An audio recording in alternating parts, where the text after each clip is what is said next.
Vínculos, la radio del IES Valle de Uco.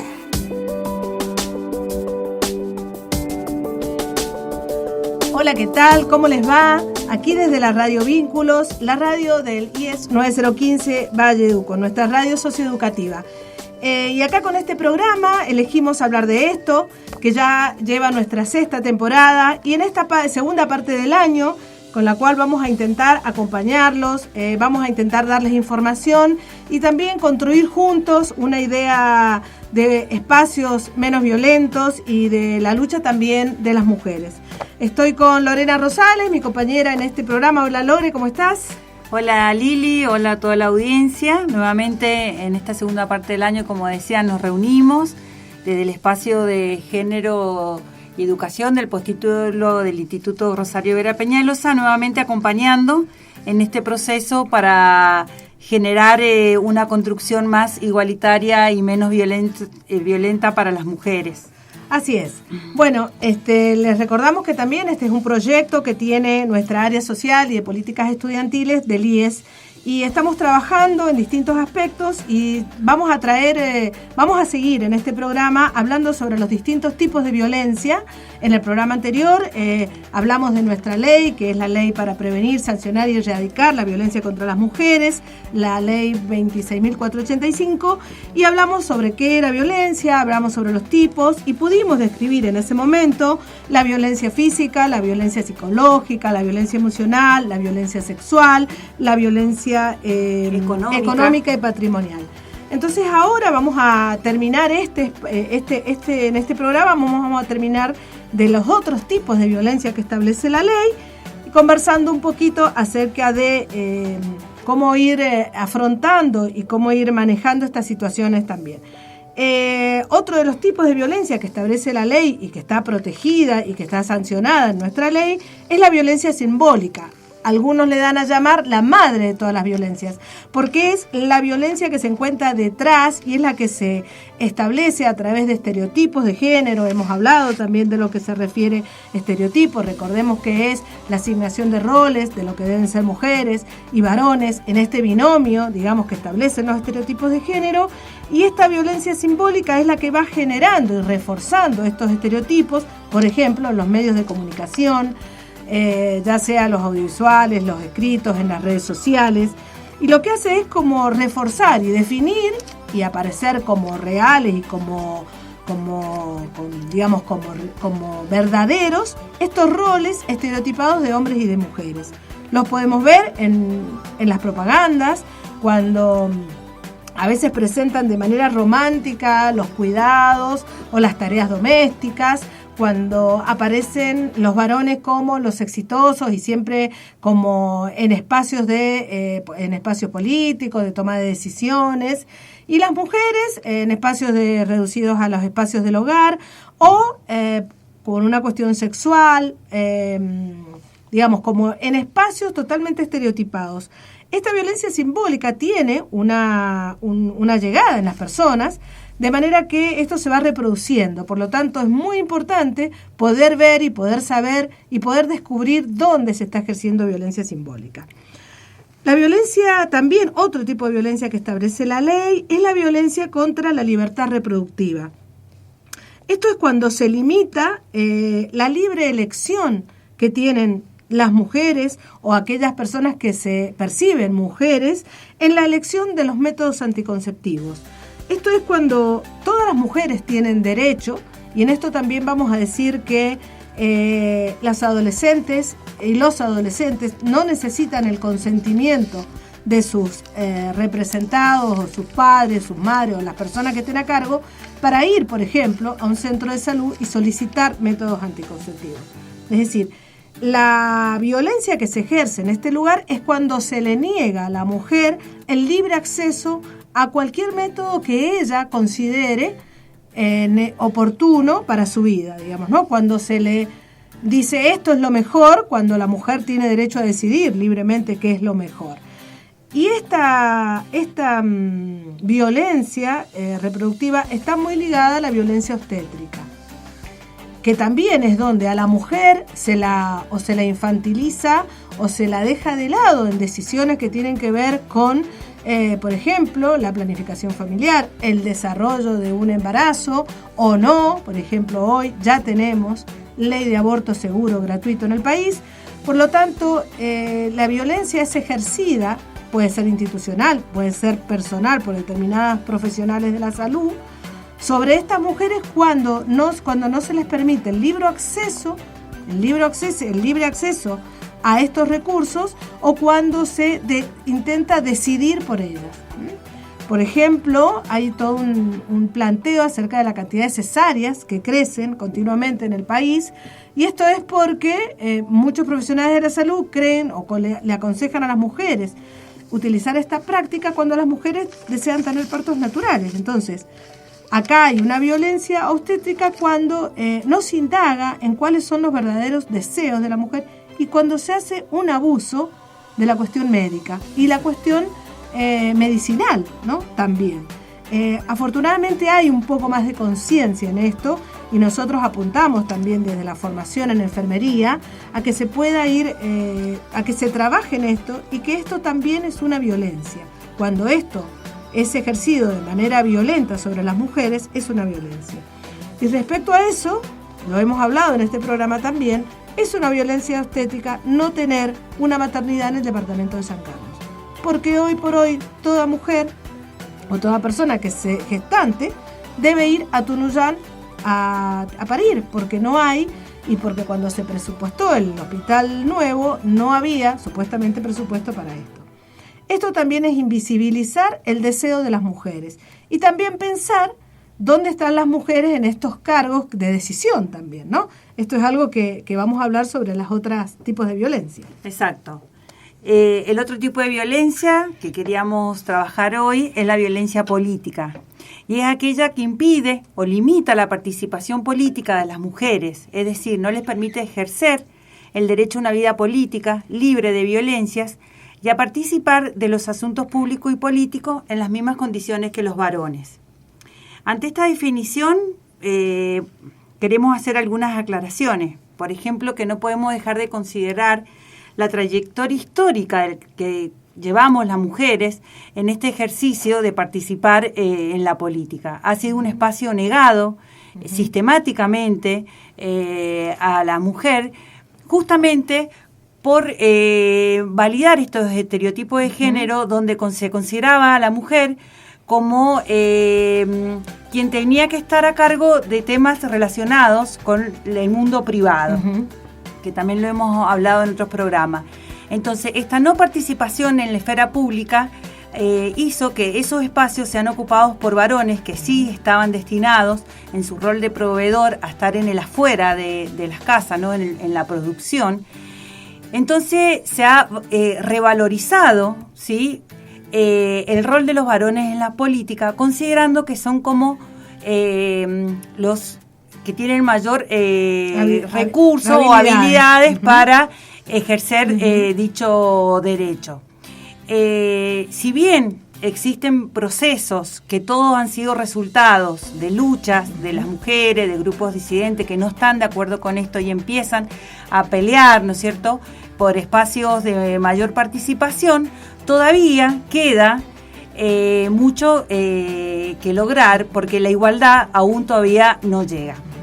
Existen condiciones, obstáculos estructurales en la vida de las mujeres que hacen que la participación política no sea tan simple. Por ejemplo, por dar un solo ejemplo, el tema de los horarios. La distribución inequitativa de las tareas del hogar hace que las mujeres no estemos con la misma disponibilidad horaria que los varones frente a una reunión, frente a un viaje.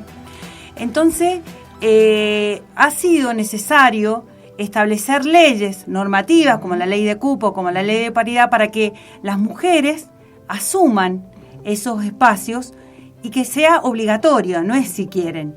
Y no es solamente poner el número de mujeres, sino como era la ley de cupo, que era el 30%. No era solamente, al principio era así, pero después se tuvo que garantizar que no solamente las mujeres estuvieran en la lista, sino también que estuvieran en puestos accesibles a ejercer el cargo. no a llenar las listas, como se dice. Y con la ley de paridad que rige desde el 2019, garantiza el 50% y la accesibilidad.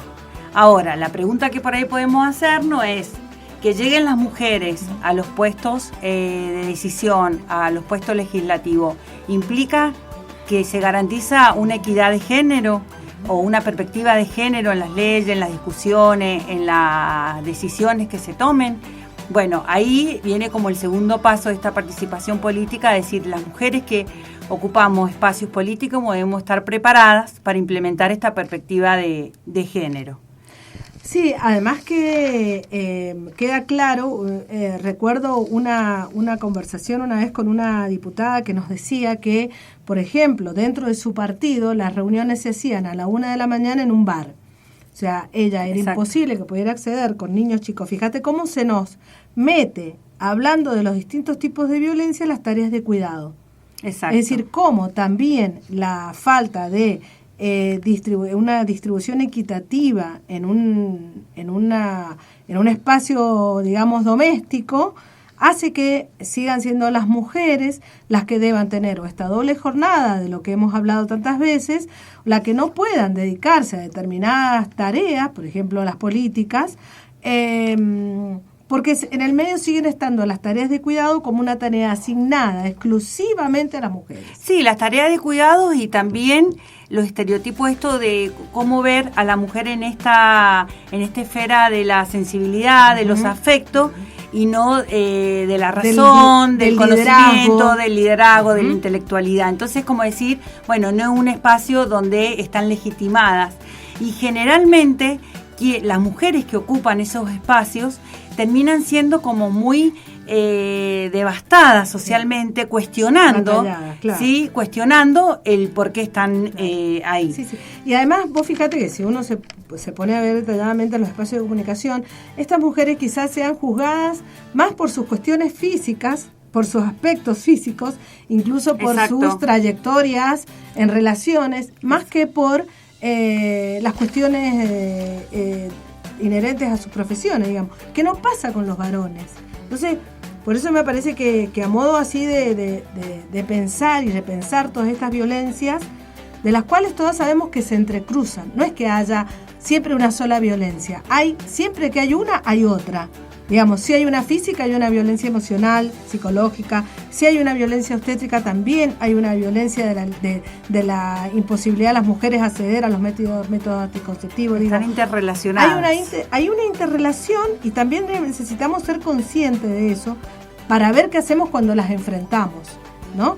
Para ver por dónde poder rescatar y generar un espacio libre de violencia para las mujeres. Exacto.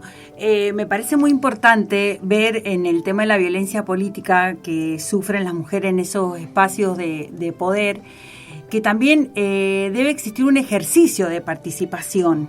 Y ese ejercicio de participación empieza en nuestro círculo más íntimo.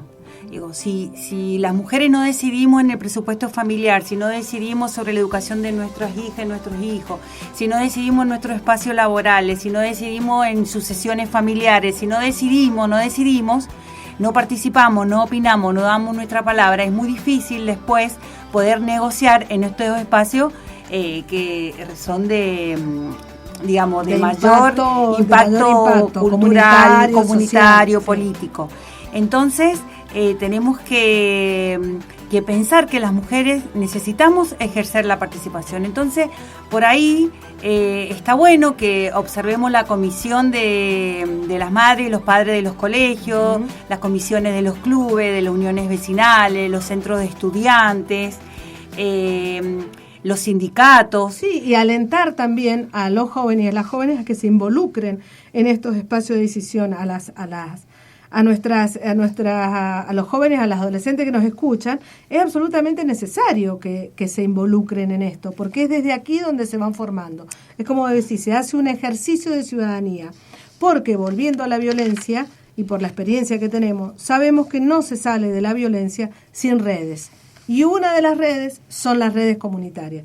Tenemos las redes familiares, tenemos las redes de amigos, tenemos las redes sociales, tenemos las redes institucionales, pero también tenemos las redes comunitarias. Entonces, espacios a donde se pueda ir a participar desde un merendero, ¿no?, hasta un espacio un poco más comprometido, como es, no sé, un consejo, una banca del vecino, son espacios de participación política ciudadana que las mujeres ya las ganaron hace un tiempo con esfuerzo. Por lo tanto, es también nuestra obligación seguir ejercitándolas. Exacto. Bueno, y por último, quería presentar de manera rápida el tema de la violencia mediática, que si bien vos hablaste bastante cuando mencionabas el tema de la violencia simbólica, pero también hacer el ejercicio de poder ver las propagandas, los programas, cómo posicionan a las mujeres y varones de maneras diferentes. Con esto que vos decías, el mundo interno, cómo la mujer siempre sale en un contexto doméstico, familiar, afectivo, y el varón en un espacio laboral, intelectual, racional, desvinculado de lo afectivo. Entonces, por ahí también, como tarea o como en esta tienda de recursos que siempre presentamos, proponemos hacer este ejercicio de poder ver las propagandas y los programas con, como se le dice, con los anteojos de la perspectiva de género, viendo realmente si hay condiciones de igualdad y equidad entre varones y mujeres. Estos anteojos violetas que le llamamos nosotros, que es como tener una mirada de donde vemos, donde aparentemente hay solamente celestes y rosas estereotipadamente, sino ver la diversidad que existe también en nuestra sociedad y también ver dónde se nos cuelan estos micromachismos que no necesariamente vamos a ver claramente, ya eso no lo toleramos, un hombre golpeando a una mujer en una propaganda, pero sí vamos a ver cómo esta violencia simbólica, esta mediática, esta política están metidas en esas propagandas, como diciendo, hasta aquí pueden llegar ustedes y no van a llegar más, digamos, ¿no? Entonces, los invitamos y las invitamos que nos están escuchando a que puedan analizar algunos espacios que están surgiendo en la televisión o en las redes, en los medios, y nos puedan escribir al Instagram de FM Vínculos acerca de cómo pueden detectar esos micromachismos, digamos. Y en los espacios también donde nos encontramos, familias, grupos de amigos, si cómo podemos ir, donde nos ponemos, una vez que nos ponemos estos anteojos violetas, no los podemos dejar. Apelamos a esto porque esto nos va a llevar a una sociedad menos violenta y más igualitaria. Exacto. Bueno, y nos vamos despidiendo. Gracias, Geraldine. Les vamos a dejar una canción que se llama Linda, que establece fue creada para demostrar la lucha de las mujeres y es de La Franela. Bueno, hasta aquí entonces este programa. Mi nombre es Liliana Tulis, de la Radio Vínculos, del IES 9015 Valledupar. Lorena Rosales. Y bueno, los esperamos en nuestro próximo programa. Elegimos hablar de esto. Muchas gracias y hasta el próximo encuentro. Hasta la próxima. Este y todos nuestros contenidos encontrarlos también en Spotify y Google Podcasts.